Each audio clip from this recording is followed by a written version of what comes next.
बारात आई। मीरा और मीरा की माँ बारात देखने के लिए छत पे चढ़ गई और आवाज लगा के कहने लगी। मीरा ने कहा, माँ किसकी बारात आई है?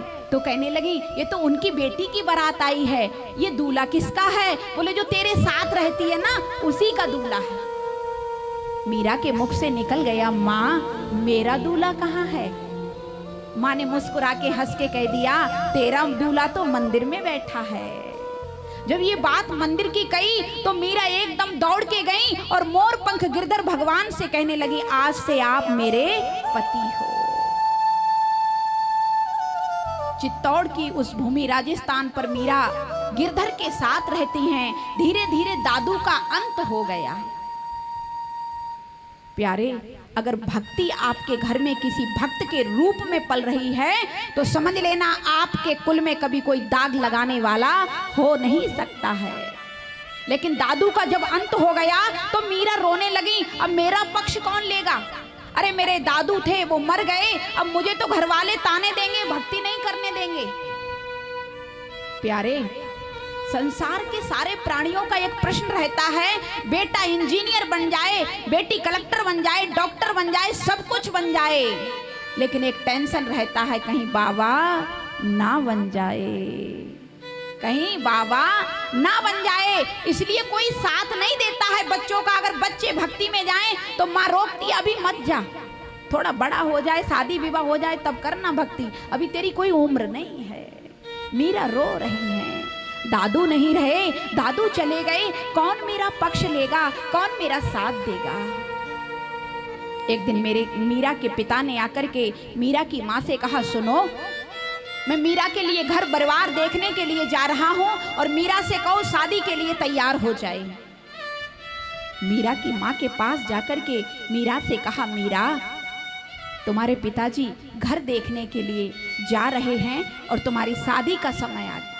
मीरा एकदम रोकर के माँ के चरणों में गिर पड़ी, माँ अरे तुमने ही तो कहा था कि तेरा पति तो मंदिर में बैठा है और आज तुम कह रही हो कि तेरा पिता तेरे पति को ढूंढने जा रहा है। माँ ये मेरे साथ कैसा अन्याय हो रहा है माँ। माँ रोने लगी, कहने लगी, बेटी तूने मेरी कोख से जन्म लिया है ना, तो तुझको विवाह करना पड़ेगा। अगर बेटी तू विवाह नहीं करेगी तो ये संसार के लोग मुझे बोलियां मारेंगे, मुझे ताने देंगे, मुझे समाज के बीच में बात कहने लायक नहीं रखेंगे। बेटी माँ मैंने एक पति को चुना है, मैं दूसरे पति को चुन नहीं सकती हूँ माँ। मेरा तो गिरधर मेरा पति बन चुका है माँ, इसलिए मैं शादी नहीं करूंगी, मैं विवाह नहीं करूंगी। जाकर के पिताजी से मना कर दो। मीरा की माँ आई, मीरा के पिताजी से कहा, हमारी बेटी शादी नहीं करेगी, हमारी बेटी तो गोविंद की भक्त बन गई है, इसलिए हमारी बेटी का विवाह मत करो। पिता कहने लगा, यही तो कह रहा हूं कि तुमने ऐसी कोख से जन्म दिया है, ऐसी माँ से अच्छी तो तुम बांझ ठीक थी। मैं राजस्थान में राजा महाराजाओं में कैसे मुंह दिखाऊंगा? अरे मेरी लड़की जोगिन बन के गली गली में घूमेगी, लोग क्या कहेंगे? अब मैं तुम्हें यहाँ से घर से निकाल दूंगा, जाओ और तुम कहीं भी जंगल में भटकना। या तो अपनी बेटी से जाके कहो कि मेरी भक्ति से ना मना करके शादी के लिए तैयार हो जाए, नहीं तो मैं जाकर के अभी अपने देह का त्याग कर दूंगा। अब तो मीता की माँ और भी घबरा गई, कहने लगी कहीं पति मर गया तो मैं विधवा हो जाऊंगी और मैं क्या करूं। जाकर के मीरा के चरण पकड़ लिए, बेटी तुझे मेरी लाज रखने के लिए विवाह करना पड़ेगा। तू भक्ति कर रही है, मैं जानती हूँ तू सच्ची दीवानी है गोविंद की, लेकिन बेटी ये संसार के लोग नहीं समझते हैं, ये संसार के लोग भक्ति नहीं जानते हैं। बेटी तुझे मेरी कोख की लाज रखनी पड़ेगी और तुझे विवाह करना पड़ेगा। अगर तू विवाह नहीं करेगी तो तू अनाथ हो जाएगी और तेरी माँ विधवा हो जाएगी। मीरा की बात सुन करके मीरा कहने लगी, माँ जाओ, अगर यहाँ पर प्रश्न उठ रहा है तो कह दो मेरे पिताजी से, रचा दे मेरी शादी, कर दे मेरा विवाह, मैं तैयार हूँ। आकर के मीरा की माँ ने पिताजी से कहा, जाओ देख के आओ मेरी बेटी के लिए घर परिवार, मेरी बेटी प्रसन्न है, कर लेगी शादी। प्यारे, संसार में जो धज्जियां एक बेटी की उड़ती हैं, वो धज्जियां किसी बेटे की नहीं उड़ सकती हैं। अगर बेटा 10 दिन गायब रहे तो कोई कलंक नहीं है, और बेटी एक रात्रि को कहीं चली गई तो संसार के लोग बोलियां मारते हैं। फिर भी लोग मुख से क्या कहते हैं कि बेटा और बेटी बराबर हैं। आपके मुख पे बराबर हैं, आपके दिल में अभी बराबर नहीं है। मीरा की मां ने कहा, जाकर के एकदम राजा ने भोजराज के साथ विवाह कर दिया। चित्तौड़ को मीरा की विदाई कर दी। मीरा डोली में बैठ के अपने गिरधर की मूर्ति को लेके जा रही हैं, रोती जा रही हैं कि भक्ति में भी कोई साथ नहीं देता है किसी का। मीरा रोती हुई जैसे ही चित्तौड़ की भूमि पे पहुंचती हैं, सास ननद सब मीरा को डोली से उतारने के लिए आते हैं। मीरा के हाथ में गिरधर की मूर्ति देखते हैं तो मजाक करते हैं, हास परिहास करते हैं। देखो तो कैसी बहू है जो भगवान की मूर्ति को साथ लेके आई है। प्यारे, आज भी हमारे ब्रज में ये प्रथा चल रही है, जो भी कन्या या बहू जाएगी या आएगी तो उसकी गोद में लड्डू गोपाल अवश्य होते हैं। ब्रजवासी हमेशा ठाकुर जी के चरणों के पद चिन्हों पे चल रहे हैं। मीरा को डोली से उतारा, मीरा घर में प्रवेश गई, मीरा किसी से बात नहीं की, गोविंद की मूर्ति को लेके मंदिर में बिठाल दिया और मीरा रो रही हैं। भगवान से कहती हैं, प्रभु जीवन पर्यंत तेरी भक्ति की, तेरा नाम लिया, और आज अंत समय में मेरे लुटने की बारी आ गई। अब मेरी ये लाज लुट जाएगी, क्योंकि ये संसार के पति छोड़ने वाले नहीं हैं। लेकिन गिरधर, मैंने तो अपने सच्चे दिल से तुझसे प्यार किया, तुझसे प्रेम किया, मेरी लाज कैसे बचेगी। जैसे ही रात का समय आया, धीरे धीरे रात का समय आया, भोजराज मीरा के कक्ष में प्रवेश करते हैं। मीरा शयन करे हुए बिस्तर पर आराम से जोड़े में बैठी हुई हैं और रो रही हैं। रोती हुई मीरा को भोजराज ने देखा तो कहा, मीरा तुम क्यों रो रही हो।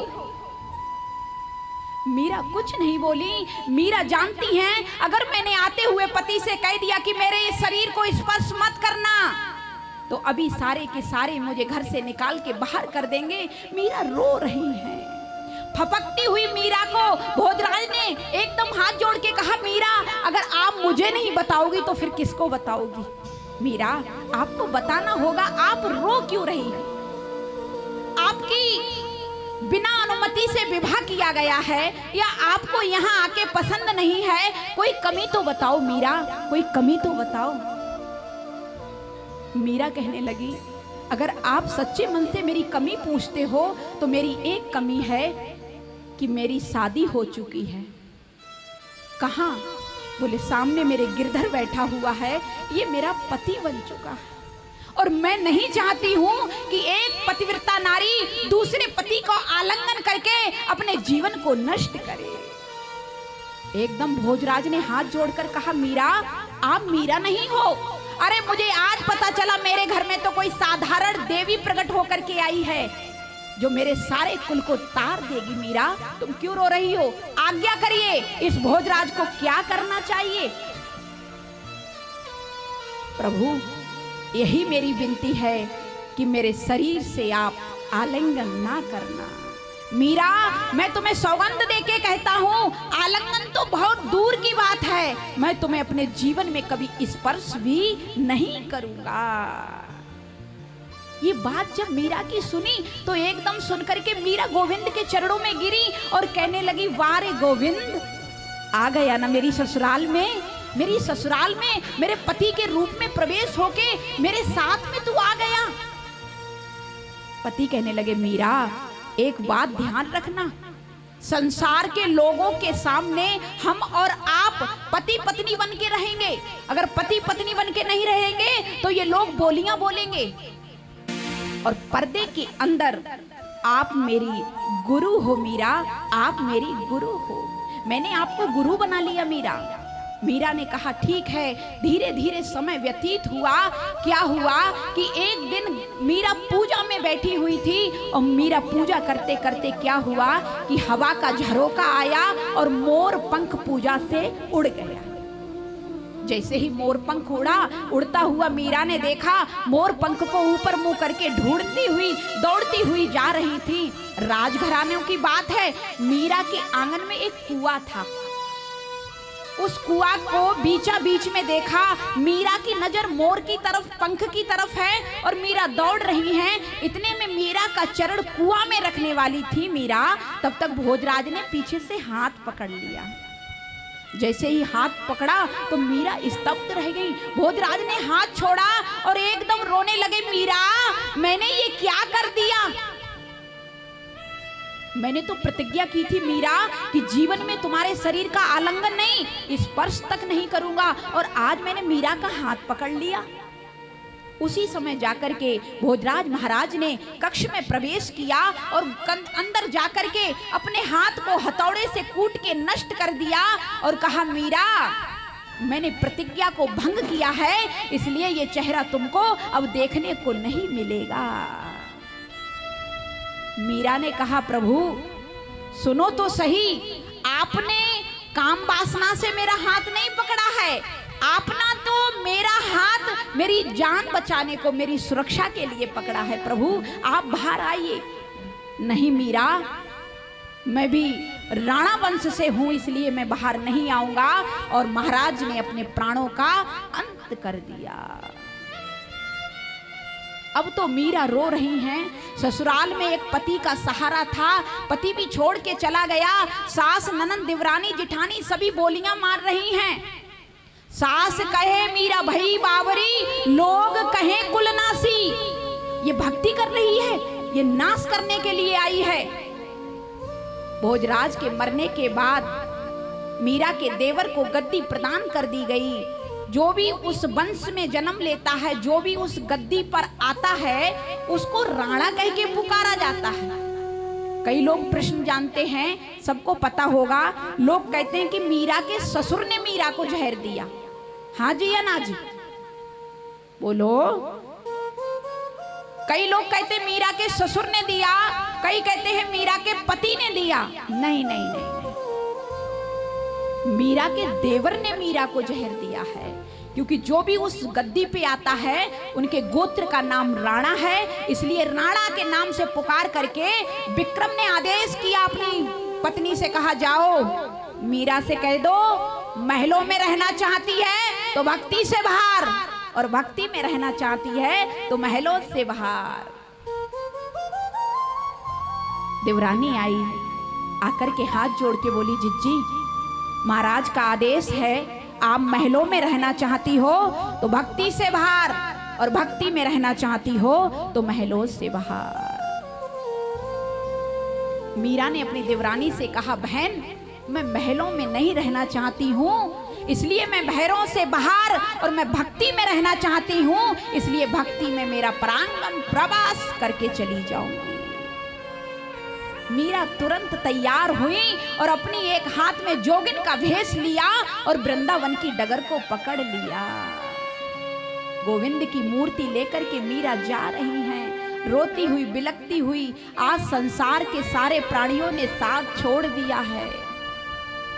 प्यारे, जब कोई भक्ति में आता है ना, तो सबसे पहले अपने साथ छोड़ते हैं। सबसे पहले अगर कोई टांग पकड़ के खींचेगा ना, तो वो तुम्हारे अपने होंगे, जिनको तुम आप कहते हो, अपने कहते हो। बढ़ने नहीं देंगे भक्ति में।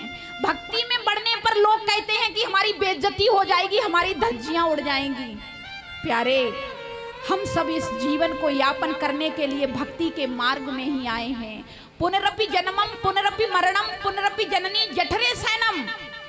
अगर हम भक्ति नहीं करेंगे तो बार बार मरते रहेंगे, बार बार आते रहेंगे, यही चक्कर लगाते रहेंगे। जब हम गोविंद की भक्ति कर लेते हैं तो हमेशा हमेशा के लिए आवागमन के चक्कर से छूट जाते हैं। मीरा रो रही हैं, एक का सहारा है। अभी मार्ग से विमार्ग ना जाकर के मीरा वृंदावन में आती हैं। जैसे ही वृंदावन में मीरा प्रवेश की, मीरा को पता चला कि गोविंद वृंदावन मथुरा गोवर्धन को छोड़ करके द्वारका पहुंच गए हैं। मीरा ने द्वारका में जाके प्रवेश किया। गोविंद के मंदिर में मीरा रहती हैं, भजन करती हैं। जिस दिन से मीरा चित्तौड़ छोड़ के आई थी, उसी दिन से चित्तौड़ के लोगों पे दुख का पहाड़ टूट गया।